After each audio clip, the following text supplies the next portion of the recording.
Elvis, you ready to show them another unique property of the Kangen water? All right, let's see the next one. So, remember Elvis talked about making 7 different kinds of water. So we just showed you the Kangen water for drinking, the 3 unique properties. But 2 of those waters are, of course, the 2.5 pH water, the strong acidic water, and the high pH water, the 11.5 pH water. So one's used for sterilizing and one's used for cleaning. But since there's no harmful chemicals in there, we just use salt, electricity, and water. That means we can also do something else with those waters, and that is clean our produce. So how do you clean your produce at home? Usually either put it in their tap water. Sometimes you can buy some other type of cleaning agent to clean them off from any of the pesticides or any of the dirt that you have on them. All right, so we're just going to take some tomatoes that I just bought at the store on the way in here. These Nature's Sweet tomatoes, and we're going to do how you said. And now most people do this at home. Also, most restaurants do this. You know, they just clean the produce in the tap water. So we're going to soak those tomatoes in tap water, and then we're going to take, I already made some, the high pH water, which is the strong Kangen water. It's a pH of about 11.5. Could be 11 pH to about 11.5. And we're going to soak those there. Okay. And while those just soak for a minute, we're going to take some, I have sesame oil with me today. And we're going to take a little sesame oil, put it in 2 cups. This is kind of just going to show people we're going to simulate with the sesame oil what's happening with the tomatoes so they can understand what's going on as we do this.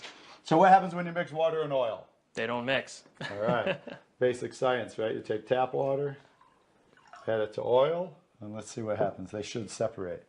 Just like usual, right? Yep. The water is separating, the oil is floating to the top.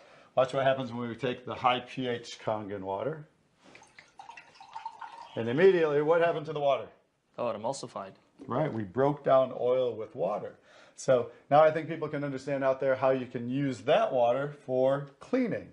So as a degreaser, I mean, I've taken spots, I've taken blood out of things, I've taken wine out of carpets. I don't know about you, but I've seen many cases with that water as a degreaser. So watch what's happening when now we'll take these tomatoes, and that's the one soaking in the tap water. And this has been soaking in the 11.5, right? Mm-hmm. Big difference, right?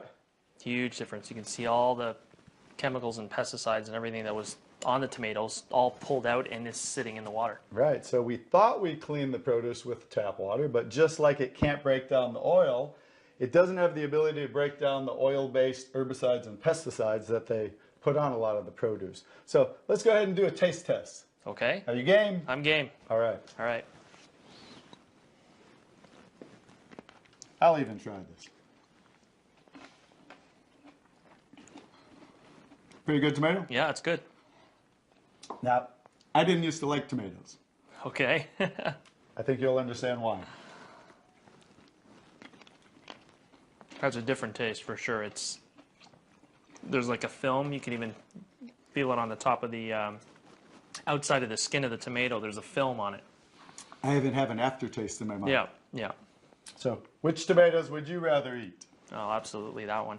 Absolutely. Now I think you understand why thousands of restaurants in Japan are using this technology. I think you can understand how people can become more eco-friendly.